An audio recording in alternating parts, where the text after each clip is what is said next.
Bismillahirrahmanirrahim. Ini kula waca kalih mawon nggih kenangan kula ben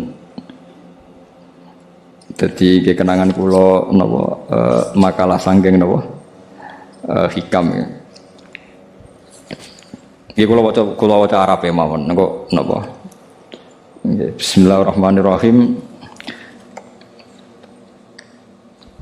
Kula nak maca malah bingung biasa hafalan malah maca.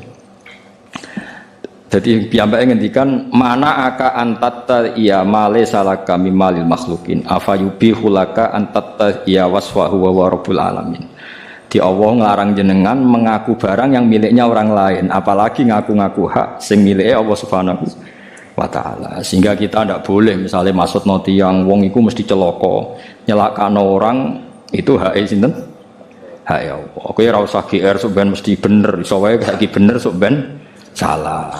Kamu juga enggak usah merasa salah. Soalnya saya kira soleh, soben soleh sudah itu hak ya Allah, sudah ada gitu.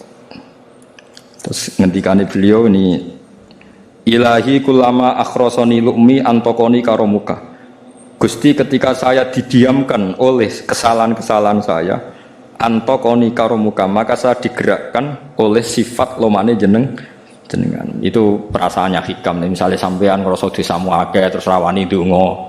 Ngerasa salahmu akeh terus ngerasa ora ahli swarga niku jare hikam Gusti kula nek eling salah kula kok ora pantes mlebu swarga tapi nek eling lumane jenengan nggih pantes mawon niku dindot wong ngono niku wis dindot dina eling dosamu sampean akeh kan gak pantes mlebu swarga tapi nek eling jembare rahmati Allah nggih pantes mawon jenenge ilahi kullama akhrasani lumi antaqani karomuka wa kullama ayasatni awsofi atma'atni minnatuka. Ketika saya putus asa karena sifat-sifat saya yang buruk, maka saya akan digerakkan lagi punya harapan karena saking melimpahnya nikmate jenengan to peparinge jenengan. Terus beliau di sarah-sarah dicontohkan. Saat Umar masih kafir itu pernah gak minta jadi muslim kan enggak, tapi ketika Allah menghendaki dia jadi muslim maka jadilah Umar seorang yang muslim. Jadi orang tanpa keinginan pun kalau Allah menghendaki baik ditarik yang menjadi baik. Artinya kamu jangan percaya wong aku apa ya dadi wong apik piye, wong aku ngene. Wong sing ora tau niat apik wae iso diapikno pangeran kados sinten Sayyidina Umar. Sunan Kalijaga ketika nggarong ning gone Sunan Bonang niate ya untuk emas. Niate wae elek. Tapi ketika Allah ngersakno dadi apik ada takdir yang memandu dia jadi apik, bahkan dadi wali. Itu fakul lama ayasatni awsofi ketika saya diputus asakan oleh sifat-sifat saya yang buruk maka saya akan diharapkan lagi diberi tomak, diberi harapan oleh banyak peparingnya jenengan. Jadi intinya kalau suwun khasnya madhab Sadili itu melihat sisi positif. Jadi misalnya jenengan sholat misalnya ini ruang tenan misalnya jenengan sholat potensi gak diterima itu tinggi, mungkin kita ada ikhlas, mungkin kita tidak tumak ninah, mungkin kita banyak melakukan kesalahan, mungkin eling macam-macam. Itu potensi yang menjadikan kita sholatnya tidak diterima Allah.